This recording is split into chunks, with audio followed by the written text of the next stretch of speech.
Good day, everyone. So, this series of videos that I will be publishing and will be uploaded later in YouTube are lists of reviewers, refreshers, and additional problems that you can practice at your home with in your time for convenience, no? Para at the very least you got something extra to study upon, no? So you have multiple examples as well as I decided to make these video presentations para may ara ka mong company piece for our discussions, no? So if you have some questions or if you have any doubt on how to do it, this is a good way on practicing, having series of videos where you can just watch on how I do things, no?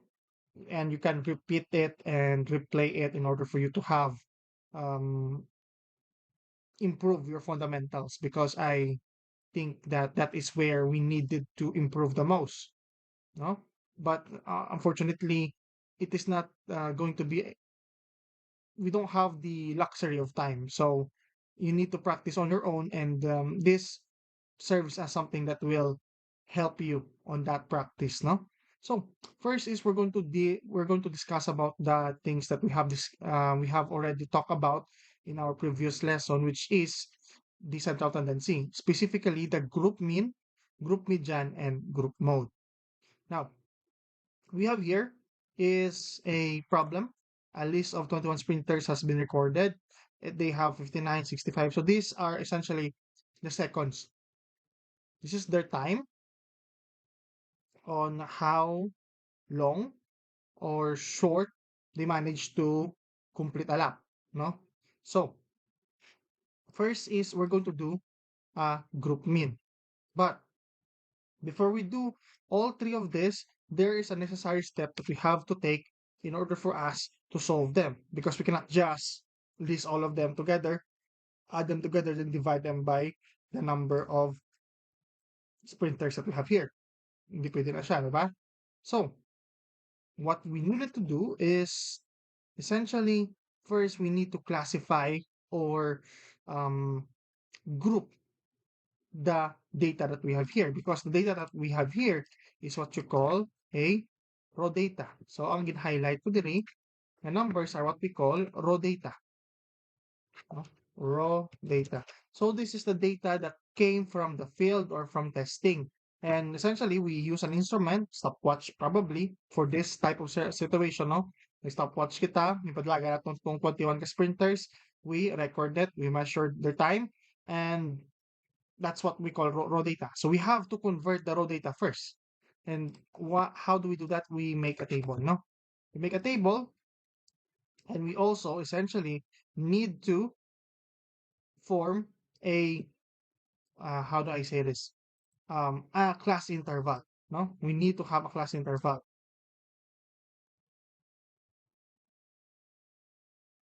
We need to have a class interval. Okay, so let me form my table first. Okay, so first is we need to have a class interval. I will just shorten it to interval.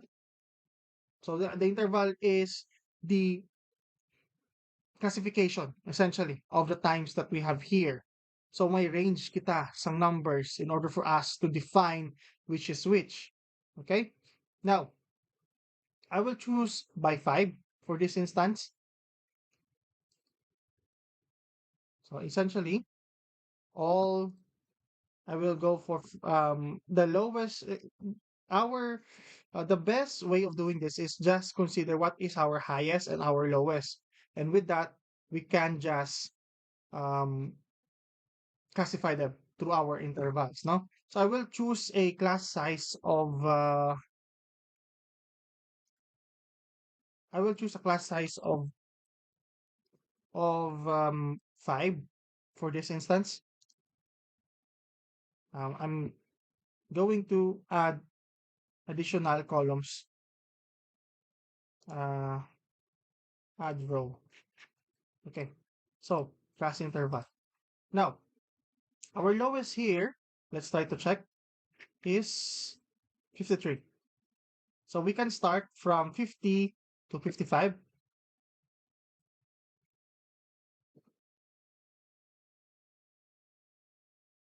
Oh, we can start from 51. I think that would be better for our class size. So by 5,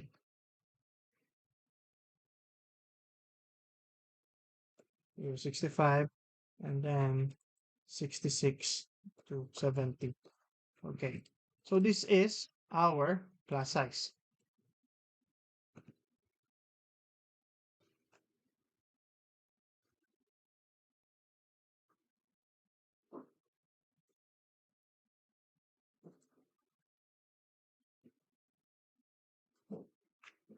Quite a big. Let's go for 18. Okay. I think 18 on let's go for 16. Okay. Now, this is our class interval, guys. This is by 5 ang aton nga class interval. No, ang aton nga class size for our class interval is by 5. The lower number is what we call the lower class interval. Okay? So the lower number is what we call lower class interval. So this is the interval of the minimum of the range. So minimum range nato siya. So bali ang minimum nga pinakanubo nga value para sa isa ka interval naton. So minimum nga range yan is for this instance is 51. And then the higher class interval naman niya ang higher class interval naton is ang higher class interval naman naton niya is of course the higher value per interval. Now the higher value per interval. So, amo ng 55, amo ng 60, amo ng 65, amo ng 70. Ang lower class naman niya, so of course, ang the smaller value, no, per interval na to. So, because we have a maximum and a minimum range per interval, right? So, of course, we have to make a scale, no, a spectrum essentially of values. But regardless of that, we are essentially deeming or we are evaluating that some of the values here are very close to each other ang ilang amount. Therefore, we can just essentially get their median per interval because they are close together naman. Diba? 51 and 55, that's what? 4 value difference. And that's not a lot at the grander scale. No? Here, 21 items that we have here. Four difference is not going to move the gauge too much, but it adds a lot of complexity in how to do it. I know for a fact that this might sound a little bit much more complicated than the other version, no? The ungroup mean, the ungroup median, and the ungroup mode. But you have to consider that it is going to be difficult to do ungroup mean, ungroup mode, and ungroup median if you have 100, 200, or 1,000 samples. It's gonna be difficult to solve for those. Therefore, it's much more easier to use a range of values that are essentially close to each other. The class interval is essentially is the key there, no? So, so that's our interval. After that, because we're going to take group mean first, no? So group mean. What do we need? We need a class mark. Class mark is denoted by the X. Let me have changing the font size. So it is denoted by X. Okay, how do we get class median? Sorry, class mark. So here for our example in group mean, class mark or X is equal to the middle point or the median of your highest minus lowest. So the highest and your lowest class interval. Highest interval and lowest interval. So HI minus LI or highest interval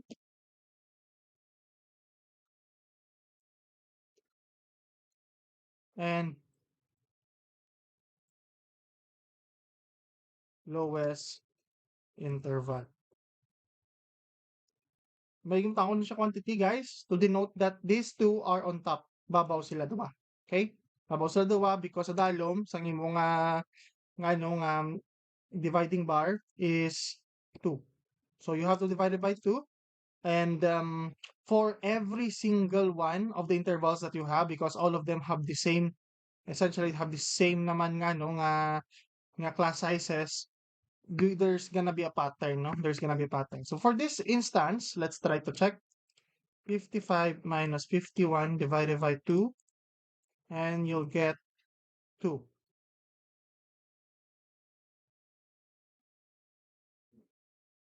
Ah, sorry. You need to add. You need to add. I am sorry. Add dili, guys. Okay, 53. There you go. So 53.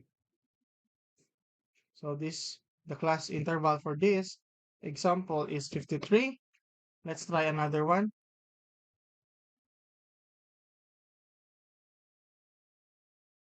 Let's try another one. 60 plus 56 divided by 2 is equal to 58. So the 58, the 53, that's the middle of the class interval. So kung isipon mo may range ka numbers dire ang tunga-tunga nila is 53. Ang tunga-tunga yan sa 56 to 60 is 58. So ang tunga-tunga man lang nakuha naton sa aton nga x. And you'll see that there's gonna be a pattern here. So for example, 61 to 65, the chances that it will get 63 is very high because we have established the pattern. So if our class intervals are very long, you don't need to solve for each one of this. You can just automatically just get it by essentially having a pattern. If you observe the pattern, then you don't need to solve for the rest. No? So for example, here 53, 58, 63. Therefore, ang next nga value 3 is going to be 68 just by the principle of the pattern. Then after that, we're going to get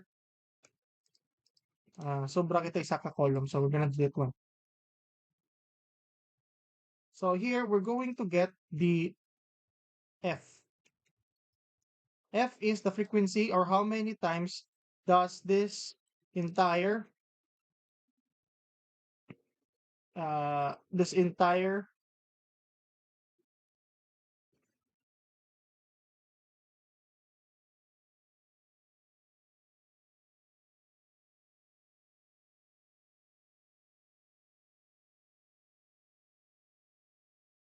okay.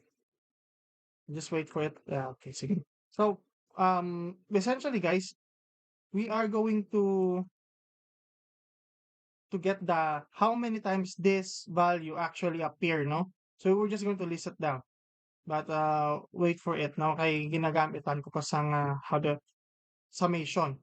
Just to denote that we will be summing it up the entirety of our uh,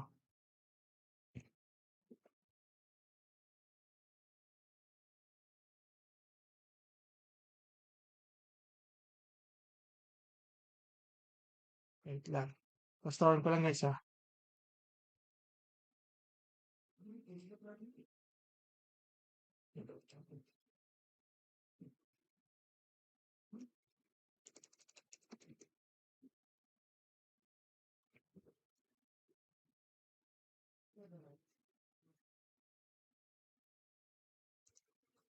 So essentially this is we are trying to sum up the entirety of our frequency. So here, first is we're going to list down how many times does 51 to 55 exist in our raw data, no? So for example, frequency naton 51 to 55, let's check. That's 1, 2. Okay, that's 2. Let's check 56 to 60. 56 to 60, that's 59. 56, 58, 58, 59, 56. So we have plenty. 6. After that, we get 61 to 60 so that we can have the 21 sprinters. Okay. I think we are all of our records are sorted out. So as you can see, guys, it because of this is being virtual, it's a little bit difficult to measure every to count for the numbers no in our raw data. But it would be easier if you have the paper and you can just eliminate no ang values that we have.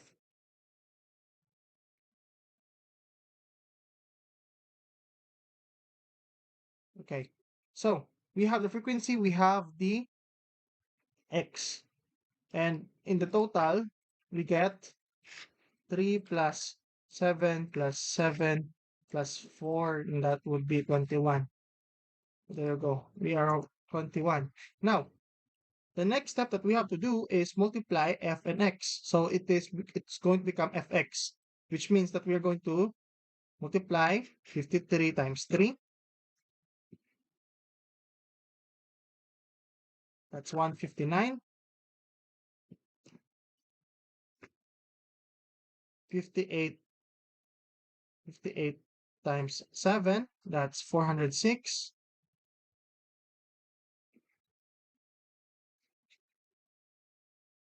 63 times 7 is 441. 441. And then 68 times 4 is equal to 272. Then in total, we will get the summation in total of all of the values that we have here right now.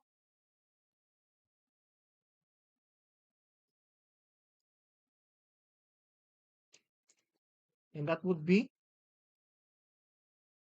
159 plus 406 plus 441.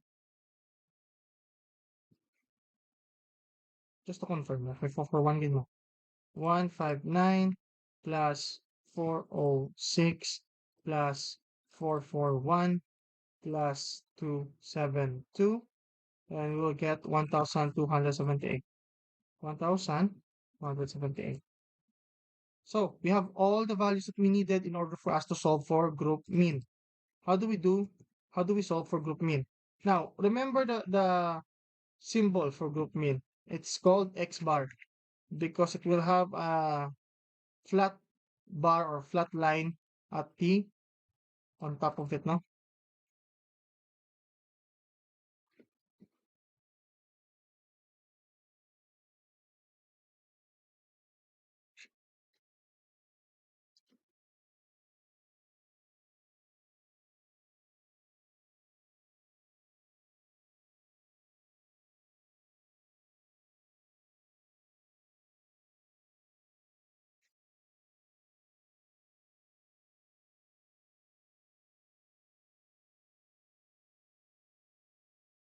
Okay.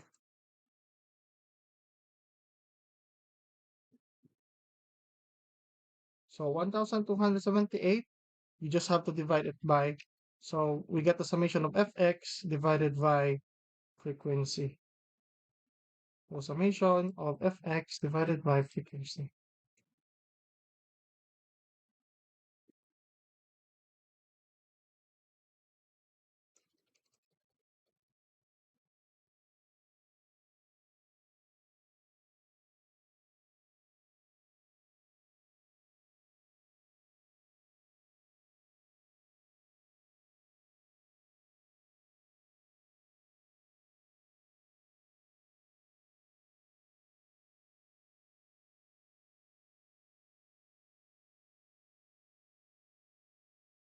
Okay,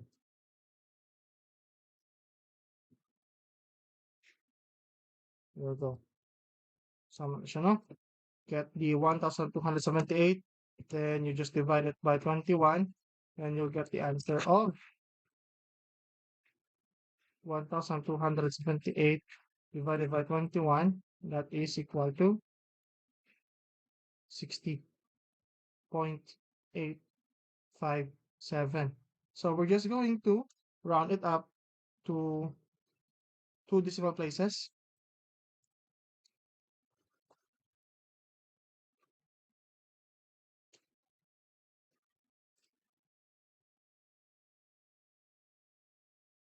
There we go.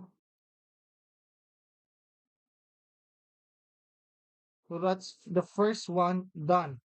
Okay. Now let's try to get the other ones as well.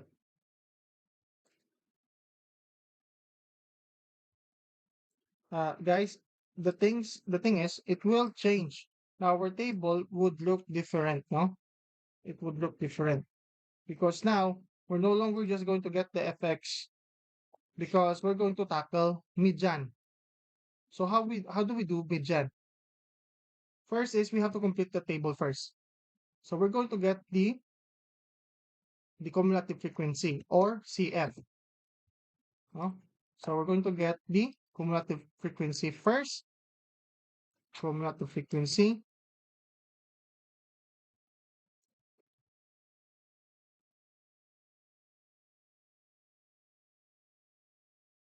or CF.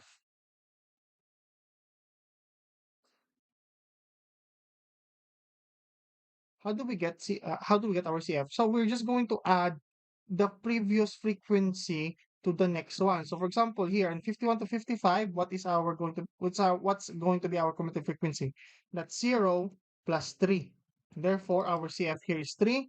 Then our next cumulative frequency naman niya, dire, that's 3 plus 7 because we are going to add what is our previous nga cumulative frequency, which is 3, and then our current frequency, which is 7. So that's 3 plus 7, that's 10.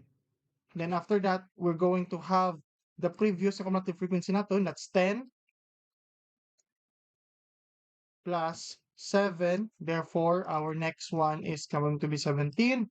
The next naman na niya, so on and so forth lang na siya, guys. The next one would be 17 plus 4, and then that would be equal to 21. And that's our cumulative frequency and our table complete. Now, let's try to recall the formula for our group median. Now, what would be the symbol for group median? I think that was Enye, no, if I remember correctly. I will make a edit later if I'm mistaken, but I think it's Enye, no? So X and Y is your median. What would be the next thing that you have to do?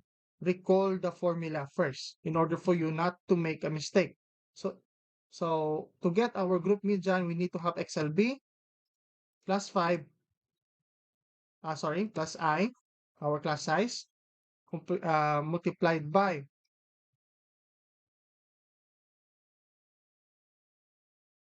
I'm going to put 1 on top and then the other ones on the bottom na lang guys ha, para hindi kita mabulayan. Okay?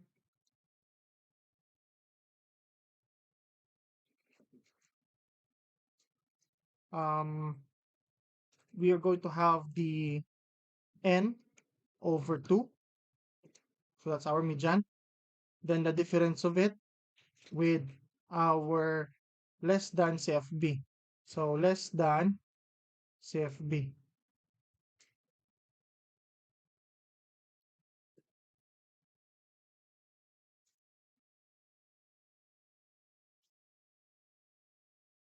Less than CFB.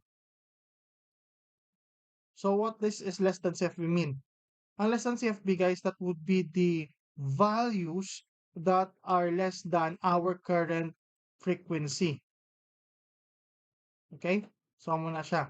But I'll explain later in clearer detail when we get to there, no? Then at the bottom, yeah, at the bottom we're going to get the frequency, no?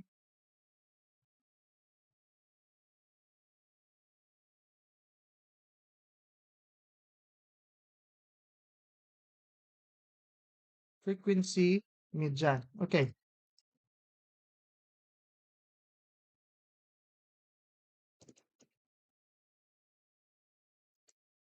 which is going to be denoted as FM.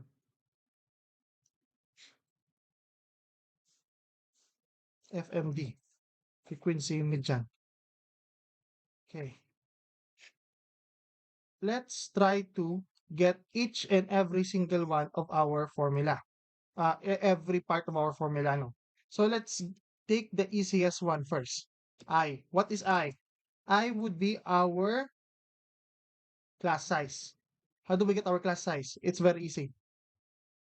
Highest interval minus lowest interval plus 1. In other words, you can just pick it whatever you like na interval diri guys and it will work because all of them have the same class size. So any one of there, you can just use it, no? So for example, 55 minus 51, that's going to be plus 1. That's going to be 55 minus 51 plus 1. You get 5. Okay? Then, we can get the n over 2 first. So n over 2 is equals to 21 divided by 2. That's going to be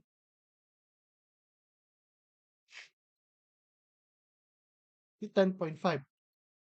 Bakit ako 10.5? We can just round it up to 11. Why does it need to be in whole numbers? Because we're going to get the cumulative frequency, di ba? So 11 is how, because we need to get the cumulative frequency. Why? We need to get the cumulative frequency in order for us to identify ano nga interval ang kinahanglan naton gamiton para sa mga problem. So, get the n over 2 and we will be able to get the value of 11, and then after that refer to the cumulative frequency guys. Refer diri para makita naton kung diin siya nga class interval nga belong aton nga answer.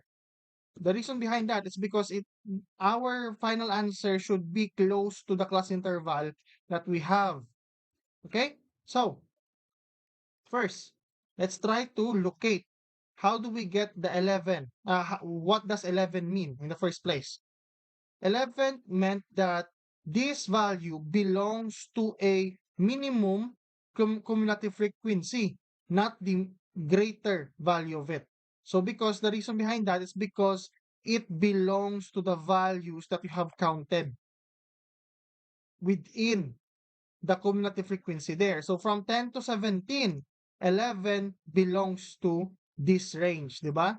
Ang 11 belongs sa 10 because 10, 11, 12, so on and so forth until you can reach to 17. Therefore, this value is not enough to reach 17, but it is within the value of 10.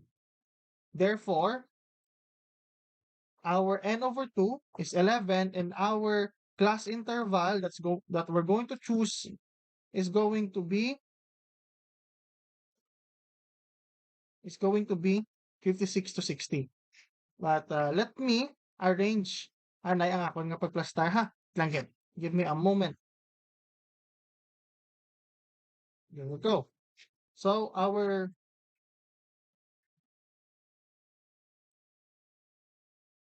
okay.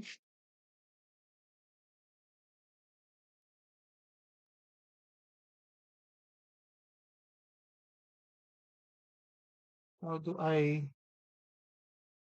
get a rectangle?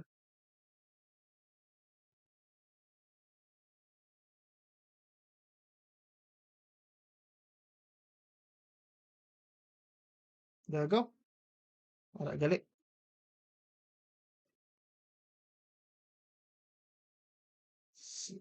Okay. Here we go. So sa 10 at sa ano siya guys, sa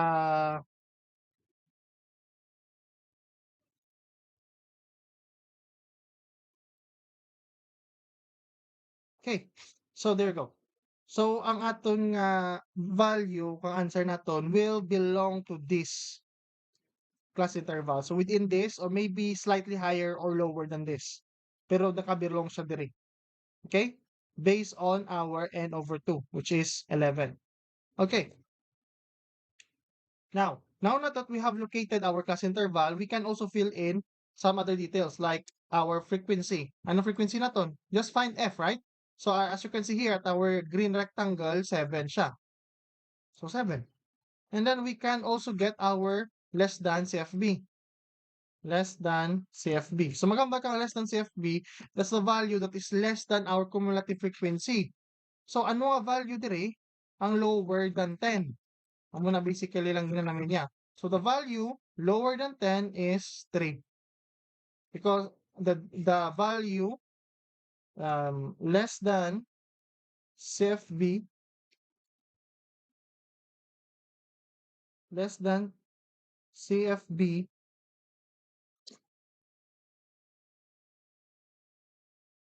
sorry please God, less than CFB,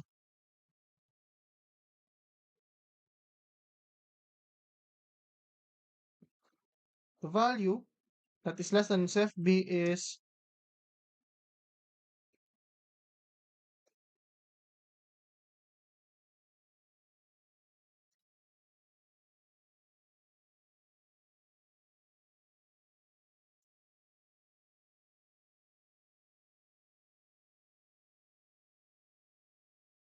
so that's the value that is lower than the chosen CF, guys.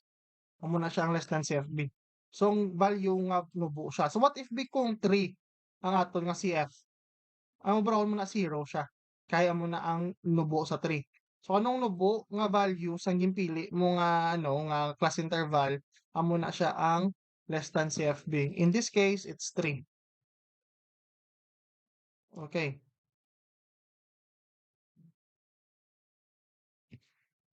I think isa na lang kulang ta, no? And that would be our XLB. Our XLB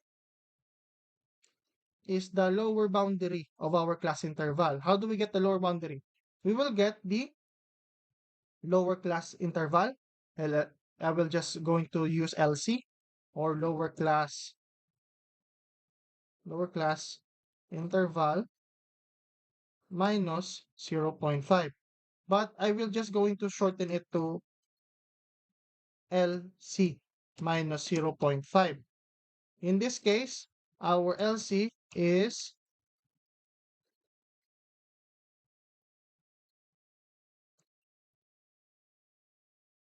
56 minus 0.5. So, nga ang may XLB kita, that's the lower and the higher threshold, no? 55.5. Okay, let's double check. Sorry. Let's double check. 55, 60. Sorry. 56 minus 0.5, that is 55.5. Okay. Now, we can now solve for our median.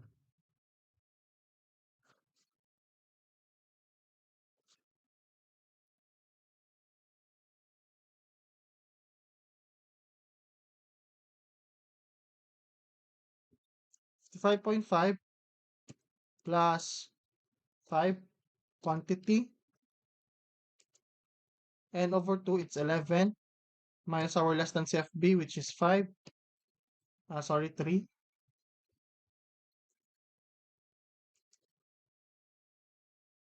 then we will divide it by FMD which is our frequency median.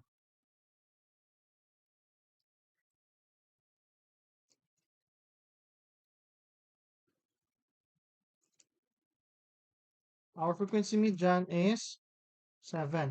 Now let's try to get the answer.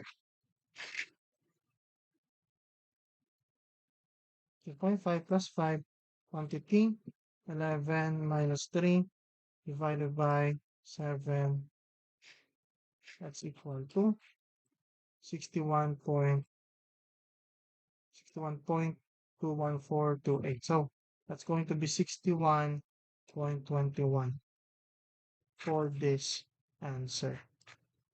Okay, so that's our class. That's our group median. Okay, to recap, no? Ang ari sa babaw, this is group mid dyan. Dire pagid sa pinakababaw gid is our group mid. So the last one would be group mode. Ignore lang ang statements. We will be having this on another video, no? We'll be having them in the next another video.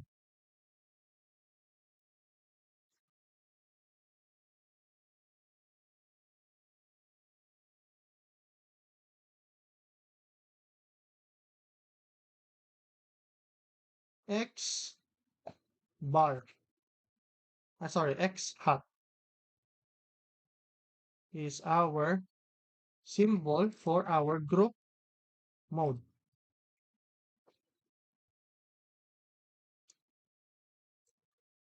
They look similar.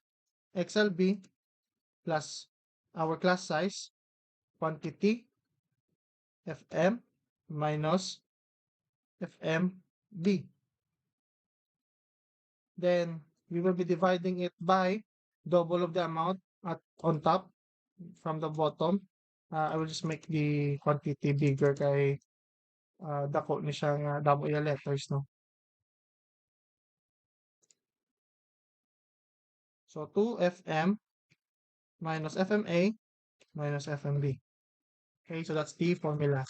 Guys, hindi man gid. Kaya nyo man iguro itandaan gid ang formula, no? You can do it. Okay. So first we try to locate each one of this. But before we can locate, no, we can get our table first. We need to sort out our table.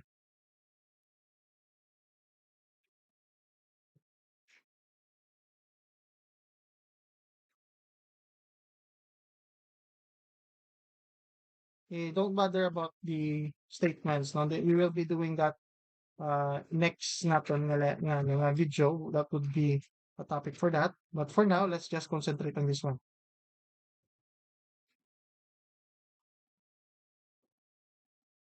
Okay.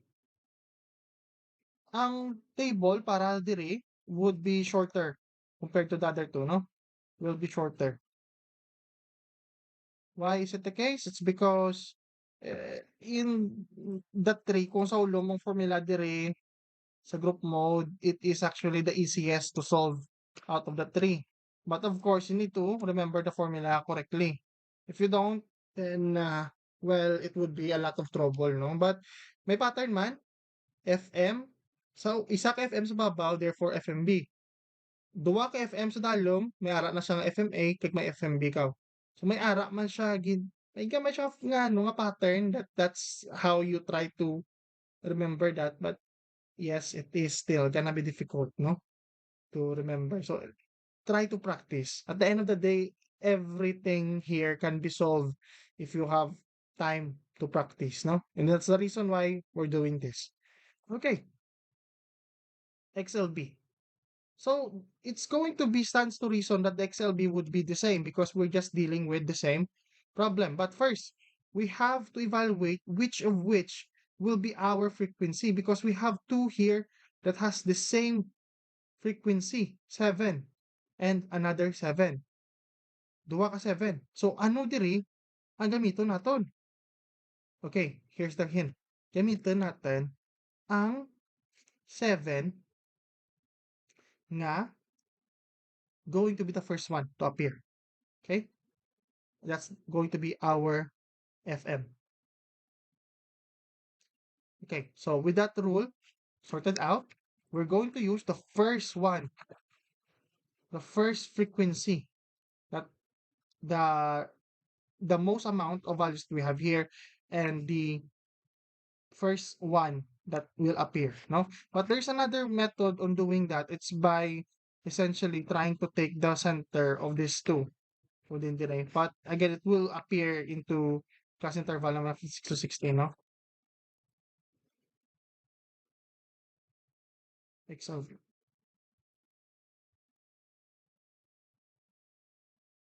So 56, Excel B going to be 55.5. Our I would be the same. That means it will be 5. Then let's get our FM.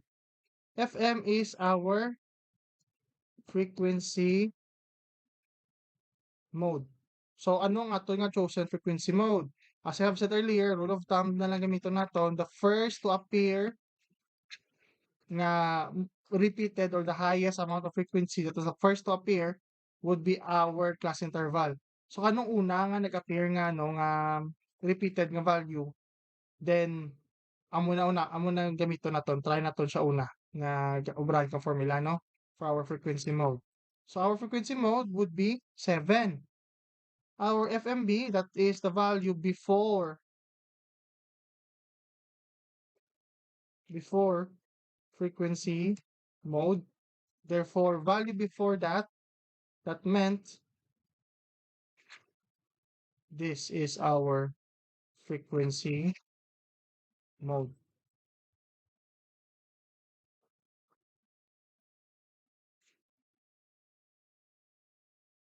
Mm, Wait lang.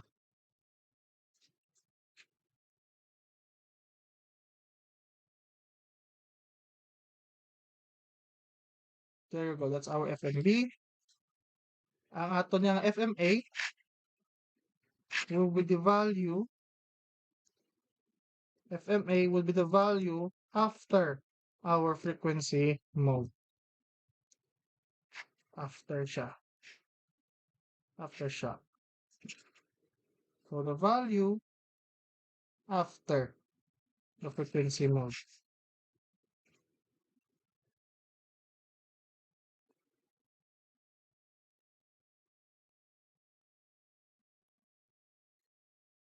That would be also 7. Now we have everything that we needed in order for us to solve. As I have said earlier, group mode, if you familiarize yourself with the formula, it would be the easiest one to solve. 55.5 plus 5 quantity 7 minus 3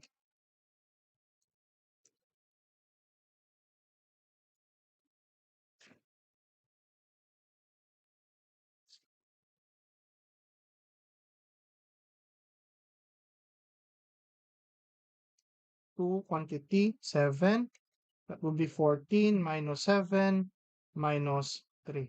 And then with that, we can just solve, no? We can just solve.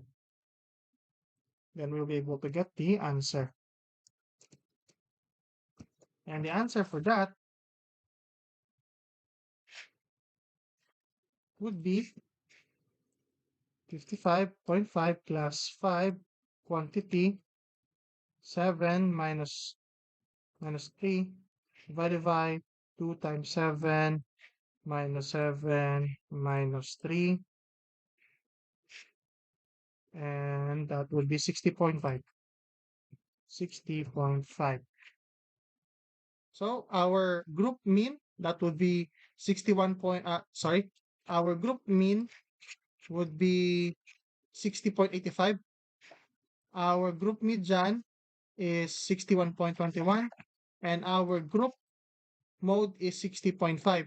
Guys, saka hint, para hindi ko magsala, because usually when we're having our exam, we're going to have the three of them as a set, no, in a problem solving. Therefore, it stands to reason that their values should not be too far apart, because all of them are going to pertain to the central tendency na malang. So kung mahaba the central tendency, it will be the center, the focal point of the values that we have here.